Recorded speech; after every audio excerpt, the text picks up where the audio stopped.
This is one of the craziest sister-in-law stories that we've heard in a long time. Get this.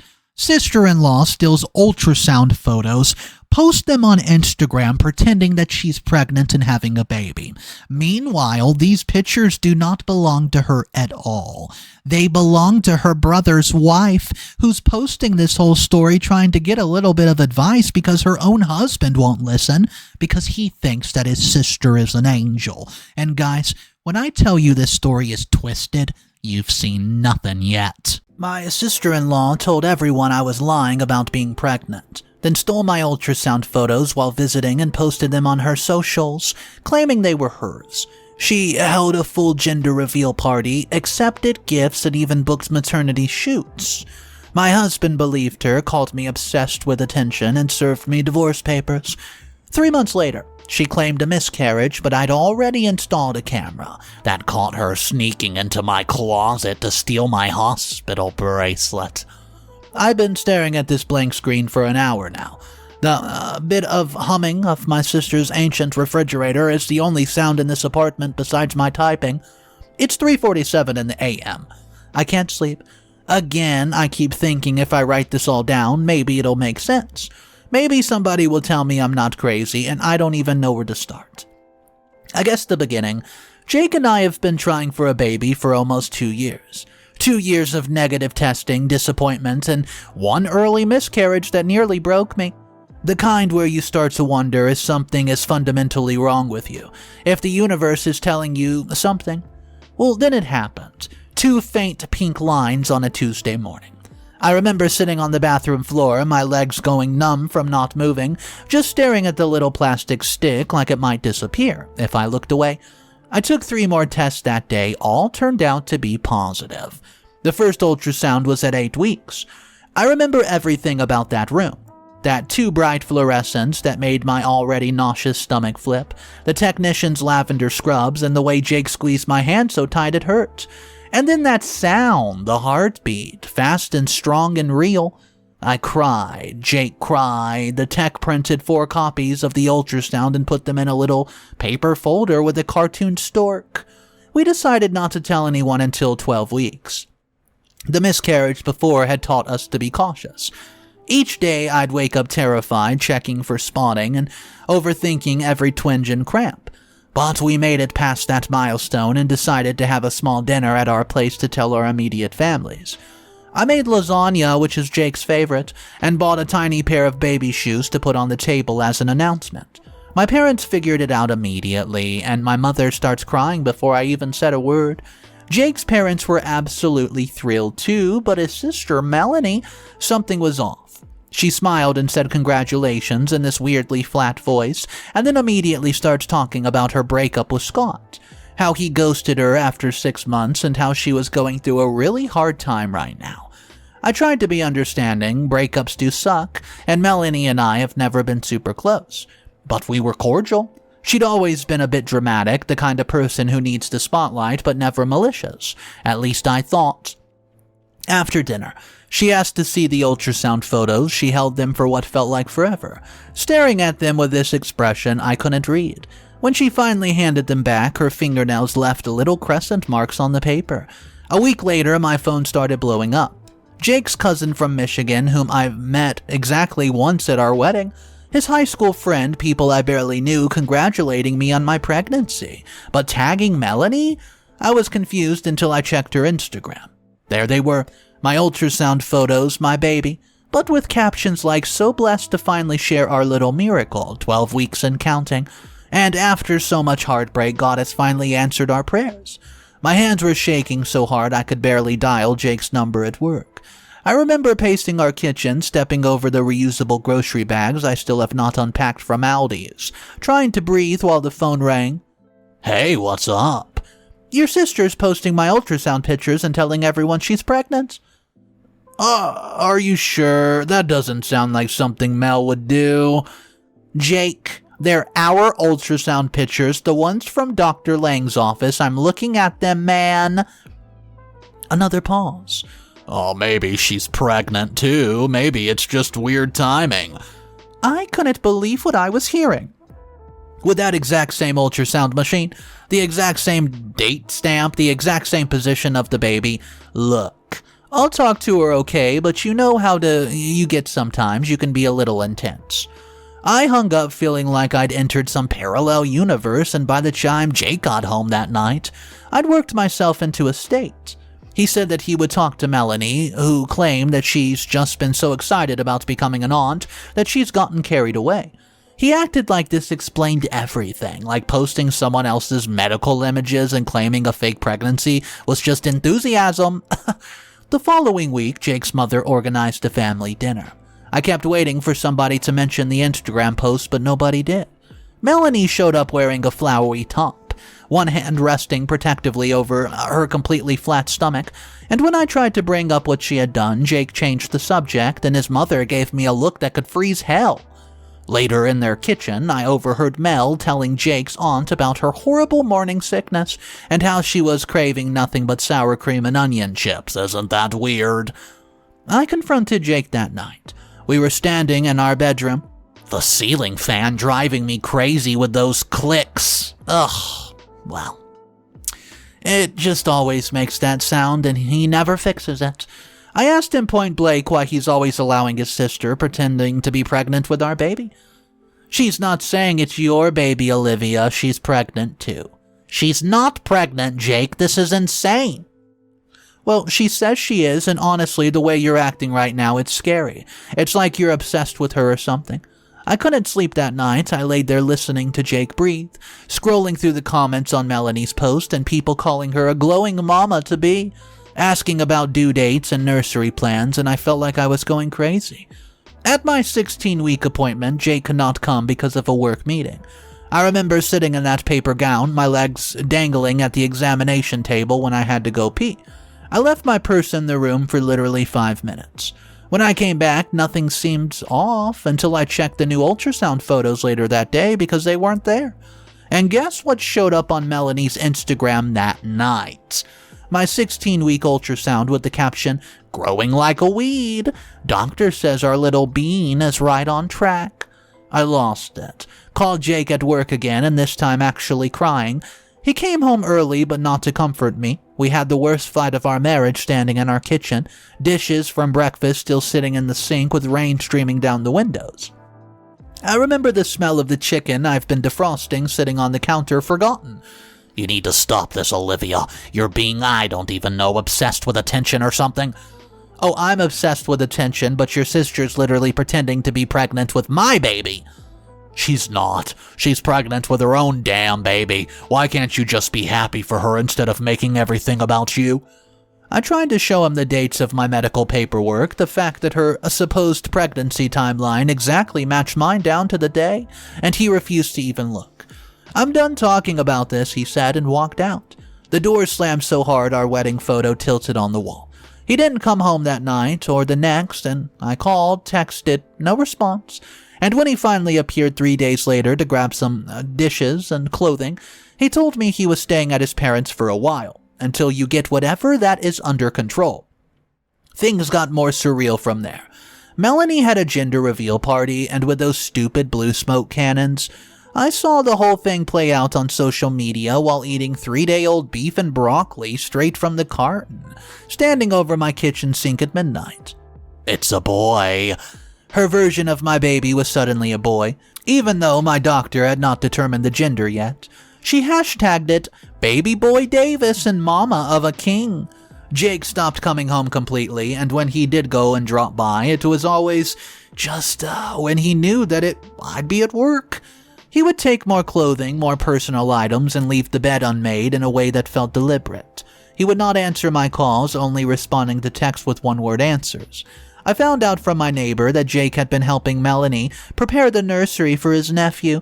The neighbor thought it was sweet how excited he was to be an uncle.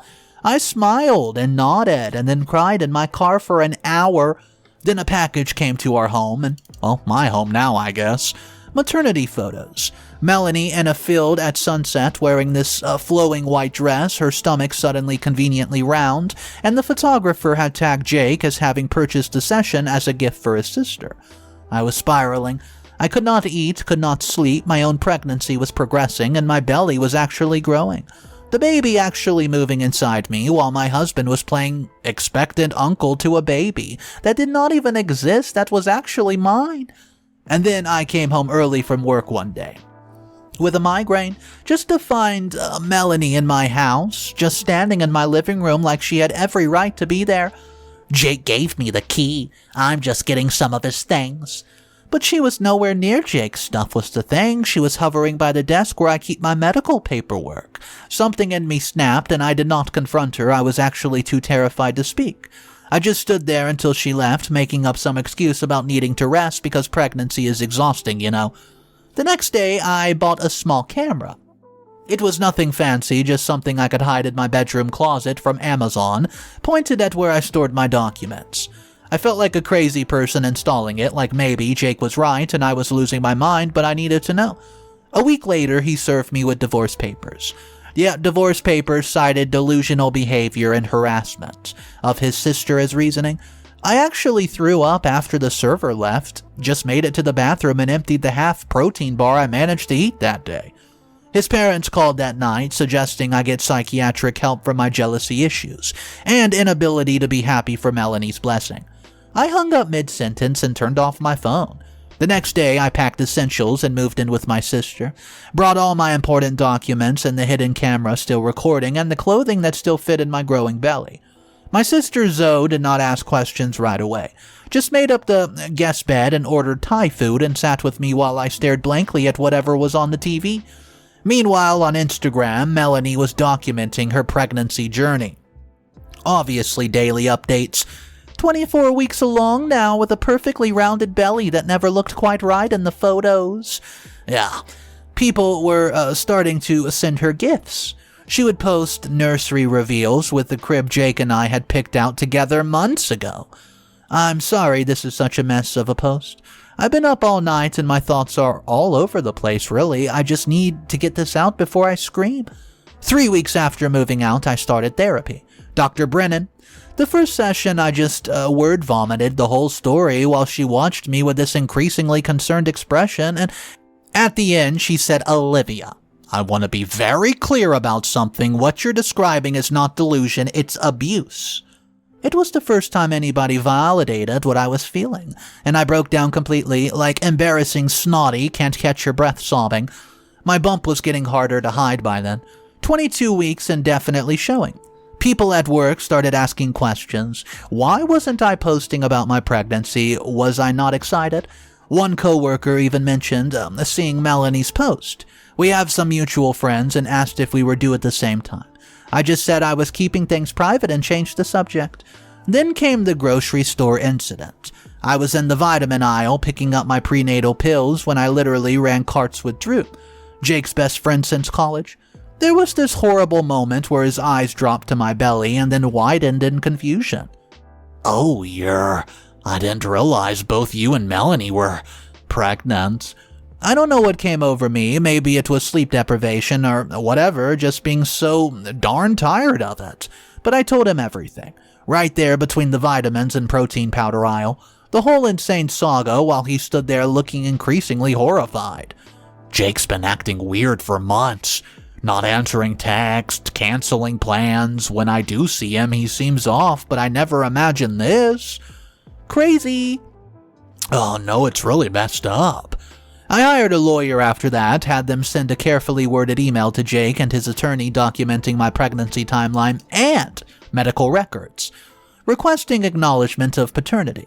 Cold legal language for something that should have been the happiest time of our lives. That same week, Melanie announced on Instagram that she was experiencing complications that required bed rest. Convenient way to explain why no one could see her. The comments were flooded with support and prayer emojis. I get a call from Jake's grandmother, Margaret. She's 82. Sharp as a tack. She said that she's noticing things that were not adding up with Melanie's story and wanted to know what was really going on. I told her everything, my voice shaking the whole time, and when I finished there was a long silence. That girl never did know when to stop. But Jake, I raised him better than this. I was in a budget meeting at work when my phone buzzed with a notification from the camera. I excused myself, heart pounding, and watched the footage in the bathroom stall, hand pressed against my mouth, and there she was. Melanie. In my closet, rifling through my things, and she found the folder with my hospital bracelet from my last checkup and slipped it into her purse, all while talking on the phone. Have actual proof now. Hospital visit. They'll have to believe. I forwarded the video to my lawyer immediately, hand shaking so badly I could barely even type. The next day, Melanie posted about having a miscarriage, complete with vague hospital photos where my bracelet was clearly visible on her wrist. The outpouring of sympathy was immediate and overwhelming, and Jake posted about being devastated by the loss of my nephew, and how he was, quote, being strong for my sister in her time of need. I couldn't even cry. I felt hollow, like something fundamental inside me had been carved out. My baby kicked against my ribs as I stared at the post, and it's just a disconnect between my reality and theirs. It felt like some sort of cosmic joke. My lawyer sent the camera footage to Jake's attorney that afternoon, along with my last medical records confirming my healthy, ongoing pregnancy.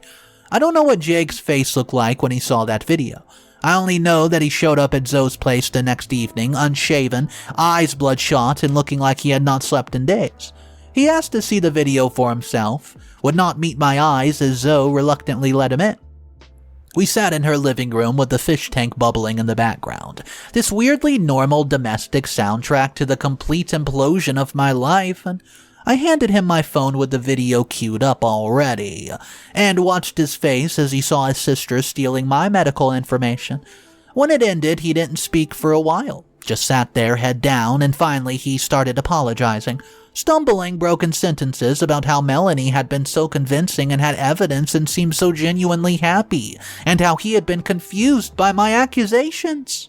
They weren't accusations, they were the cold hard truth, and you chose not to believe me, your wife, the actual mother of your child. He tried to take my hand and I pulled away. Melanie confessed everything to my parents. She found out she can't have children. Her doctor told her right after we announced, and she said something just snapped inside of her. I want to fix this. I'll withdraw the divorce papers, baby. We can start over. I know I messed up. Messed up? You abandoned me. You called me crazy. You let your sister steal our baby's identity while I sat alone at a doctor's appointment watching our real child grow. He didn't have an answer for it. That was 3 months ago now.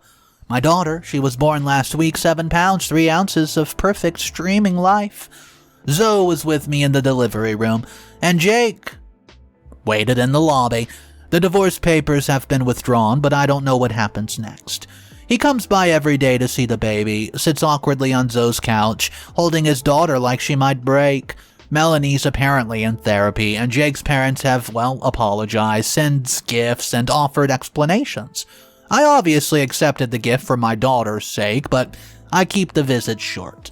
Sometimes when it's 3 in the morning, when I'm feeding the baby in the dark, I wonder how we got here. How the people who were supposed to love me most could believe I was capable of such delusion. How easily they accepted lies over the truth. How the most precious real thing in my life, my child growing inside me, could be distorted into something toxic and false. I don't know if I can rebuild this trust after something like this. I don't know if I want to rebuild it. Sometimes when Jake is holding the baby, I catch glimpses of the man I married, the father I thought he would be. Other times, all I can see is the man who left me alone when I needed him most.